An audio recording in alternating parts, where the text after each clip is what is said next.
Sveika, Dace! Sveiki! Prieks tevi redzēt pilsētas centrā. Man prieks par tavu prieku. Mēs gribam tev uzdot 10 jautājumus, vai esi gatava atbildēt? Laika limits ierobežots? Nekāda ierobežojuma nav. Labi, lai tad iet ar. Pirmais jautājums. Kas tev šobrīd visvairāk uztrauc vai rūp Tukuma novadā? Godīgi teikšu, ka joprojām ir jūs un ir tāda sašķeltība, ka nesaprot, ka nu nav jūs vai atkal jūs esam mēs. Mēs esam tik dažādi, tik forši, tik krāsaini, tik lieli un bagāti. Tā kā ir pienācis laiks saprast, ka mēs sēžam vienā laivā, kā filmā Strauma teica. Otrs jautājums. Tu ilgi esi politikā. Kas tev dod pārliecību turpināt šo ceļu politikā arī šodien? Redz, kas ir, ja cilvēki saka, es ceru, ka tu atkal startēsi, tad tā ir zīme, jāiet. Ja ievēl, tā tad es esmu uzticības persona tiem cilvēkiem, kas man ir atdevuši savu balsi. Un viņi arī jūtas labi, jo viņa zina, ir tāda Dace, kurai var uzdot jautājumus, pazvanīt, paprasīt, varbūt izteikt savu sāpi, varbūt dalīties priekā. Un paldies par to. Nu jā, kamēr uzticās, tikmēr jāiet. Mēs zinām, ka tu esi ļoti patriotiski un esi arī zemesargs. Ko tev nozīmē drošība ikdienā novadā kopumā? Drošība ir jāstāsta daudz plašāk. Tātad iedzīvotājiem jābūt drošam, ka viņam ir pašvaldība, uz kur var paļauties dažādos sarežģītos laikos, sarežģītos brīžos, ka iedzīvotājs jūtas droši, ka viņš ir vajadzīgs savai pašvaldībai. Šeit ir darbs, šeit ir mājokļi, šeit ir bērniem iespēja augt un attīstīties. Šeit ir droši saņemt dažādus pakalpojumus, arī veselības pakalpojumus, kas šobrīd mums Tukuma novadā diezgan vēl būtu jāuzlabo. Bet visa pamatā ir miers, kas šobrīd satrauc daudzu prātus, varbūt tāpēc arī manām tāda tā kā depresija un tādi uztraukumi.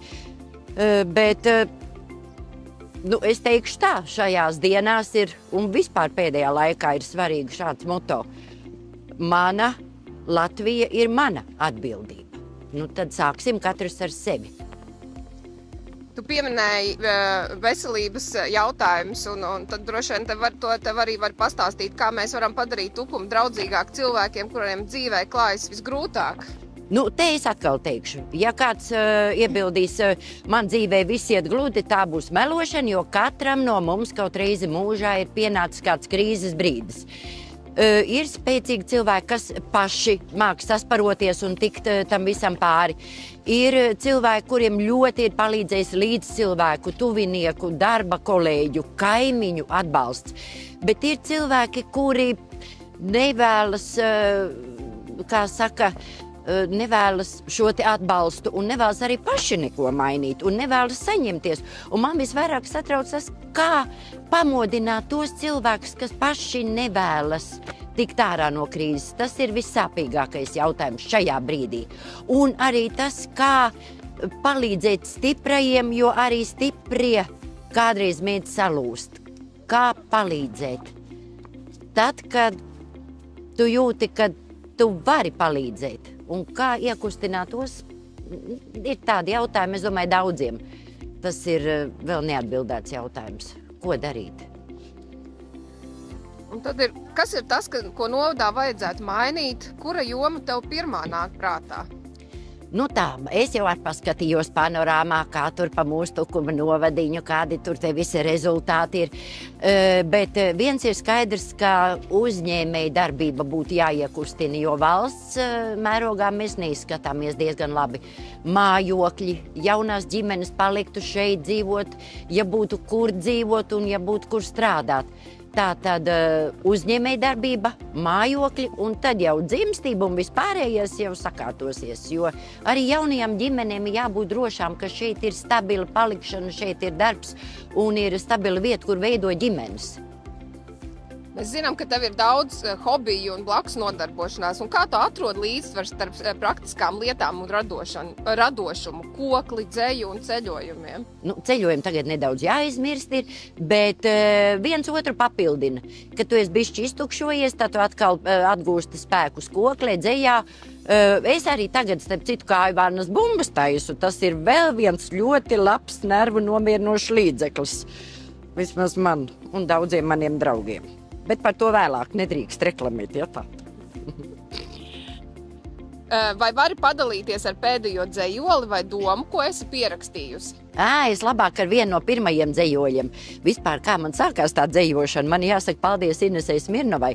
Tas bija smieklīgi. Viņa teica, Dace, es gribu uzrakstīt dziesmas bērniem, bet nav teksta. Bet vajag tā, lai ir interesanti gan bērniem dziedāt, gan vecākiem klausīties. Nu, tad, ko tad? Nu, es tad rakstīju tā kā par dzīvnieciņiem, bet tur pieaugušie varēja saskatīt arī tos tēlus. Un nu, ir tomēr sabiedrībā vienmēr kāds, vai darba kolektīvā, vai kaimiņos, vai tavā rajonā, nu vienmēr kāds, kurš visu labo, nu, teikšu godīgi sačakarē, vai ne? Un tad es par tādiem arī uzrakstīju dzejoli Seski, ja saucās. Es noskaitīšu, ja, jo tā tēma ir aktuāli joprojām. Kas tad mežā te par smaku, tas par traku, tas par traku. Sesku dzimta cienīgā dodas mazā pastaigā. Dzēnis pārtrauc savu darbu, lācis sarauj seju bargu, vārna nenoturas kokā, ikrīt lapsai tieši rokā, zaķis piepūties kā mais, kur te svaigāks būtu gaiss. Tikai seski nebēdā, dodas tālāk pastaigā. Kāds varbūt atpazina sevi, kāds varbūt savu kaimiņu, es nezinu. Ļoti foršs dzejols, mums visiem patika. Es ceru, ka es tādu neesmu. Kad pēdējo reizi tev kāds pateica paldies par to, kas bija? Vai, man katru dienu kāds saka paldies, bet vislielākais paldies vienmēr ir, ja bērni pasaka paldies, ka tu esi mūsu mamma. Nu, tad es saku tā, paldies, ka jūs man izvēlējāties par savu māti. Un tad noslēgumā, ko tu teiktu kādam, kurš saka, ai, viena balss jau neko nemainīs?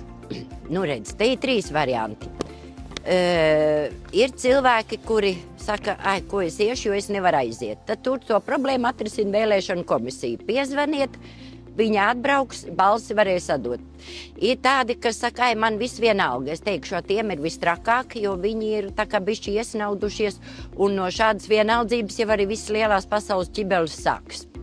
Bet, ja kāds saka, es nezinu, par ko atdot balsi, nu, mīļie, 7 saraksti, nu, vai tad, nu, ja 7 sarakstos nevienu nevar atrast, nu, tad meklējiet 2. sarakstā.